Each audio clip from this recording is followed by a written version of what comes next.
मित्रों, हाजिर हम आज के इस तीसरे वीडियो में। और इस वीडियो में हम बात करने जा रहे हैं राजस्थान में जो अभी राजनीतिक उठापटक चल रही है। इस उठापटक में सचिन पायलट के अंक क्या कह रहे हैं, क्योंकि विद्रोह का जो झंडा है वो उन्होंने बुलंद कर रखा है, तो उनके अंक देखने से ही ये बात और अच्छे ढंग से हो पाएगी। तो अब ये है, एक तो अभी संदेश ना करें, क्योंकि अब जब लाइव चल रहा है तो किसी भी प्रश्न को हम ले नहीं रहे हैं, तो इनबॉक्स में या वॉल पर भी टिप्पणी वगैरह नहीं करनी है। आप आराम से देखिए टिप्पणी, आप जय श्री राम अभिवादन कर सकते हैं, लेकिन सवाल ना करें, क्योंकि अभी बात करना, सवाल का जवाब देना संभव नहीं है। जो भी आपके सवाल है वो आ जाएंगे इसमें, सब पिछले दो वीडियो में आ गए, इस वीडियो में भी आ जाएंगे। तो सचिन पायलट की अगर हम बात करें तो देखिए, सचिन पायलट के अंकों में एक खास बात है, और वो आप समझते ही, सुनते ही समझ जाएंगे कि देखिए, अशोक गहलोत के जो अंक हैं, अशोक गहलोत के वो 9 आते हैं, और सचिन पायलट के जो अंक है वो आते हैं 5। अब स्वाभाविक है कि इन दोनों के बीच में क्या होना है, इनके नामांक हैं वो अपने आप में बता रहे हैं कि 9 और 5 घोर विरोधी हैं। उसके बाद में एक बात क्या कि अशोक गहलोत के जो अशोक के अंक आ रहे हैं 18 और गहलोत के 27, उनसे 45 बनते हैं।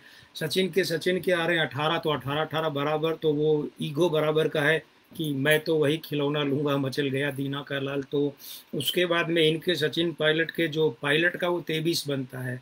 अशोक गहलोत के यहाँ अगर हम जाएंगे तो 27 से 9 बनता है, तो फिर 9 और 5 का विरोध है। तो इसलिए ये यहाँ पर जो संकट दिख रहा है ना, ये संकट महत्वाकांक्षा का, यानी कि राहु के उच्च होने का और ईगो प्रॉब्लम का है, जहां तक हमें लगता है। अन्यथा ये जो अंक है ये बता रहे हैं कि ये संकट इतना बड़ा नहीं था कि इसको इस रूप में लिया जाता। लेकिन हम बात कर लेते हैं आगे के अंकों की, और ये अंक है कि सचिन पायलट जो है वो 7 सितंबर 1977 का उनका जन्म है, सहारनपुर का। उनके पिता का नाम सबको पता ही है, राजेश्वर प्रसाद सिंह बिधूड़ी था, जो छोटे रूप में उनका नाम बाद में राजनीति में आए तो दाखिल कर दिया गया, राजेश पायलट। तो मूलांक 7 और भाग्यांक 4 वाले, आप ध्यान दीजिएगा ये बात कि राजस्थान के जब अंकों की हमने बात की थी तो हमने कहा था कि राजस्थान के लिए अंक 4 की दशा और अंक 8 की दशा कतई अच्छी नहीं है, कतई नहीं है। किसकी? अंक 4 की और 8 की।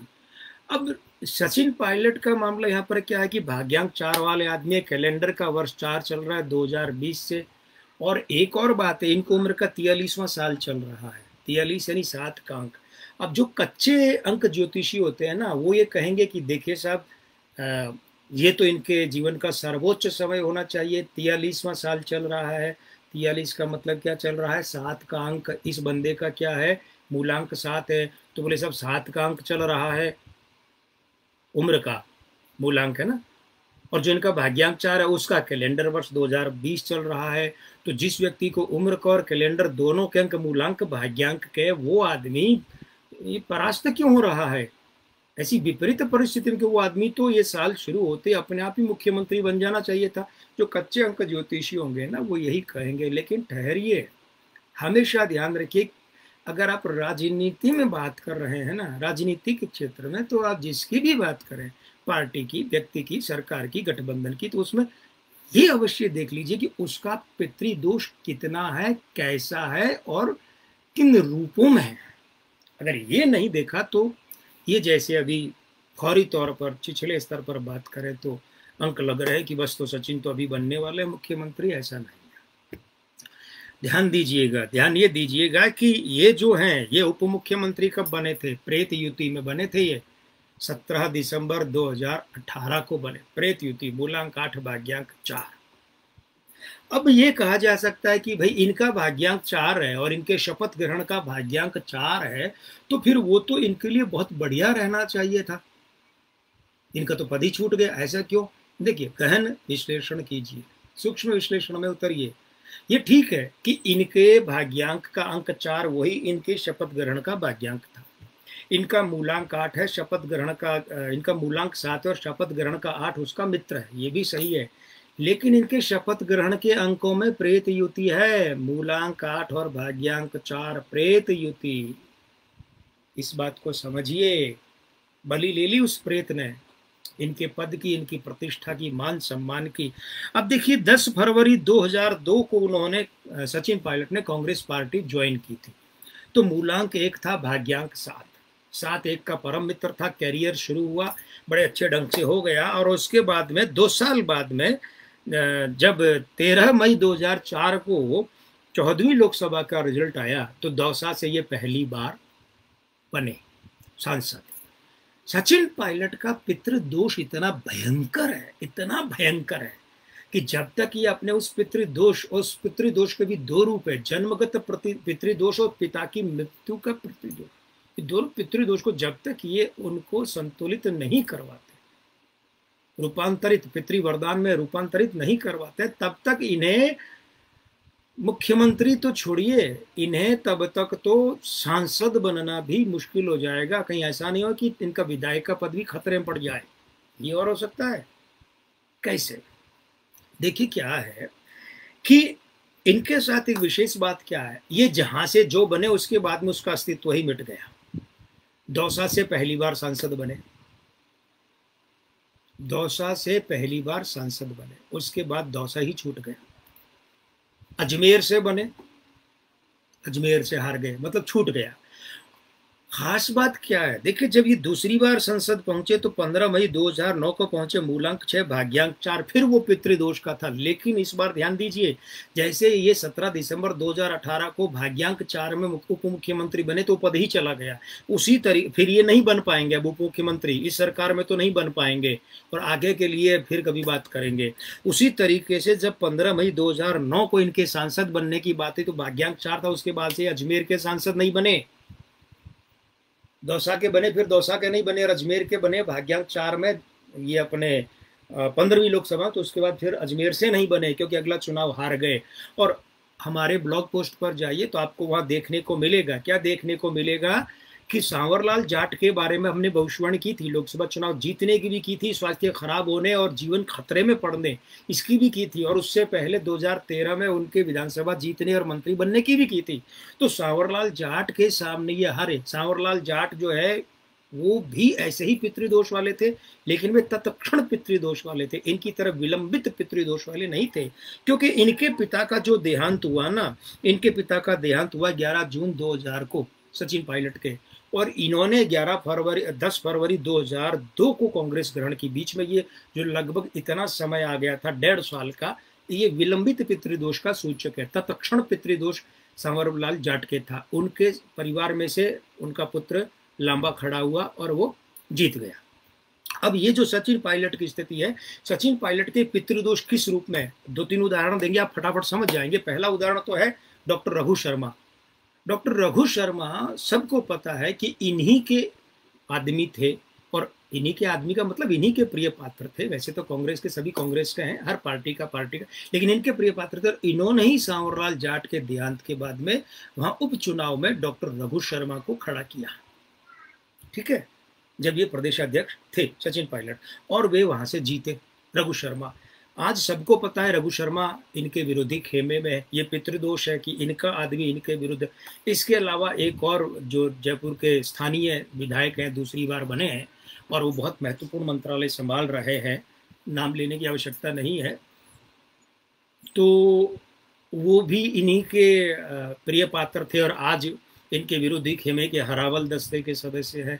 तो ये पितृदोष है। तो देखिए पहली बात तो क्या है कि सचिन पायलट अगर चाहते तो निश्चित रूप से होंगे, लेकिन हम तो यही भाषा इस्तेमाल करें, अगर चाहते हैं कि उनको राजनीति में अभी और टिके रहना है, 25-30 साल और टिके रहना है,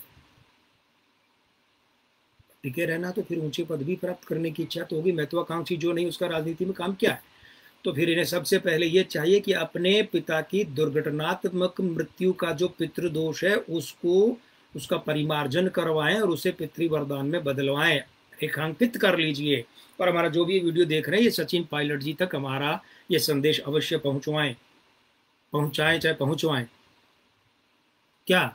एक तो अपने पिता की दुर्घटनात्मक आकस्मिक मृत्यु से जो पितृदोष जन्मा है, उस पितृदोष का क्या करवाएं, परिमार्जन करवाएं, परिशोधन करवाएं और उसको पितृवरदान में बदलवाएं। दूसरा, अपने अंकों का जो पितृदोष है उसको वे पितृवरदान में तब्दील करवाएं। देखिए क्या है, असल में बात यह है कि सचिन के जो विरोधी अंक है ना, मूलांक के, वो हैं 2 और 9, अंक 7 के, और इनका भाग्यांक 4 है, तो उसके विरोधी अंक 1, 6 और 8। अब अवस्था ये बन गई है कि सचिन पायलट ने गलत वक्त पर झंडा बुलंद कर लिया बगावत का। भाई देखिए क्या होता है, 1 जून से मासांक 6 शुरू हो जाता है ना, तो और 21 जून से स्त्री अंक शुरू हो जाते हैं 2 और 7, तो स्त्री अंक वाले हैं सचिन पायलट, लेकिन सचिन पायलट के स्त्री अंक भी पितृदोष वाले हैं। तो ऐसे में ये जो 1 जून से और आगे आए तो 21 जून से 27 जुलाई का समय, यही इनके लिए भारी पड़ गया, क्योंकि इसी समय में इन्होंने बगावत का झंडा बुलंद किया। तो इसको कहते हैं गलत टाइमिंग। और सामने कौन, अशोक गहलोत, जो स्त्री पितृ वरदान वाले हैं, तो उनका सबसे बढ़िया टाइम और आपका सबसे घटिया, और उसमें आपने कदम उठाया तो आपके नेगेटिव। तो कुल मिलाकर क्या लबोलुआब ये है कि भाई आखिरकार इस सरकार का अभी क्या होगा। तो देखिए ऐसा है, ये बात हम बार बार कह चुके हैं, ये बात हम नवंबर 2018 में चुनाव से पहले कह चुके हैं कि अशोक गहलोत को जाना पड़ेगा, कांग्रेस सरकार कार्यकाल पूरा करेगी। लेकिन अभी प्रश्न है कि इस प्रकरण में, तो ये भी हम कुछ दिन पहले कह चुके हैं अपने फेसबुक पोस्ट में, उसके अलावा सोशल मीडिया पर दूसरी जगह पोस्ट में, और अंकों का ये सारा निचोड़ ये कहता है कि फिलहाल जो इस प्रकरण में तो अशोक गहलोत सरकार नहीं जाएगी। उसके 2 कारण हैं। पहला कारण, उनके अंक मजबूत है। हालांकि 27 जुलाई के बाद में अशोक गहलोत के अंकों का ग्राफ नीचे आ रहा है और ये 6 सितंबर तक थोड़ा थोड़ा नीचे आता जाएगा, लेकिन फिर भी एक तो उनका नीचे आते हुए अंकों का भी ग्राफ ऊपर है सचिन पायलट से। दूसरा, सचिन पायलट के खुद के अंक खराब हैं, इसका क्या करें। और तीसरी बात यह है कि सचिन पायलट के, तीसरी और चौथी बात, अपने जन्म के पितृदोष और अपने पिता की दुर्घटनात्मक मृत्यु का पितृदोष बड़ा खतरनाक है। तो ऐसी अवस्था में ये जो फासला है ये है कि ये सचिन पायलट का जो अभी उठाया हुआ कदम है, ये तो इनके लिए एक बहुत बड़ी भूल और बहुत बड़ी दुर्घटना ही सिद्ध होगा। इनको अभी तो पराजय ही का ही सामना करना पड़ेगा, न सिर्फ पार्टी में, बाकी अन्य जगहों पर भी अपयश ही मिलने का योग है इन्हें। तो इसीलिए इन्हें चाहिए कि अभी शांत बैठें। अभी जो भी हो, अंक ये कह रहे हैं कि इन्हें अपने कदम पीछे खींच लेने चाहिए। और दूसरी बात यह, तमाम अंकों का विश्लेषण ये कहता है कि अगर राजस्थान विधानसभा के 14 अगस्त से शुरू होने वाले, जो शुरू हो रहा है ना सत्र विधानसभा का, इसमें अगर शक्ति परीक्षण की नौबत ही नहीं आए तो भी कोई बड़ी बात नहीं है, तो आपको अचंभा नहीं होना चाहिए। और अगर शक्ति परीक्षण जैसा कुछ होता है तो मानकर चलिए अशोक गहलोत की सरकार अभी तो नहीं गिरने वाली है। हाँ, अशोक गहलोत की सरकार, कांग्रेस सरकार नहीं, अशोक गहलोत की सरकार को खतरा है। उनका पद त्याग भी होगा, लेकिन वो 2021 में होगा। और ये हम बता चुके हैं कि 2021 में जब होगा तो उनकी पसंद का, उनकी सहमति का व्यक्ति यह मुख्यमंत्री बनेगा। और ध्यान दीजिएगा, सचिन पायलट का अगर ये स्त्री दोष जो ये 2-3 तरह के हैं, ये स्त्री वरदान में नहीं बदलते हैं, तो मानकर चलिए सचिन पायलट तब भी राजस्थान के मुख्यमंत्री नहीं बनेंगे। उस समय एक ऐसे व्यक्ति जो कि 29 जुलाई के जन्मे हैं, और 29 जुलाई में वही 29 के अंक जो राजस्थान के हैं, तो ऐसी अवस्था में 29 जुलाई को जन्मे हुए सीपी जोशी अगर राजस्थान के मुख्यमंत्री के रूप में शपथ ले लें तो अचंभा नहीं होना चाहिए। और भी कोई नाम अगर हमारे सामने आएगा मजबूती से तो उसके अंकों का विश्लेषण करेंगे। फिलहाल यही कहते हुए विदा ले रहे हैं कि हमारे हिसाब से अशोक गहलोत की सरकार इस प्रकरण, सचिन पायलट के ताजा बगावत प्रकरण से नहीं जाएगी। ये चाहे कैसे ही साबित करें, बहुमत साबित करके अपनी सरकार बचा लेंगे और अभी तो सरकार चलाएंगे। और उसके बाद की बात है वो इसी वीडियो में हमने कह दिए, देखिएगा, दिखवाइएगा, आगे अपने मित्रों को भी ये रिकमेंड कीजिएगा, सिफारिश कीजिएगा कि ये वीडियो देखें और अपनी राय अवश्य हम तक पहुंचाएं। अब आज विदा लेते हैं आपसे, आज के आनंद की जय। जय श्री राम।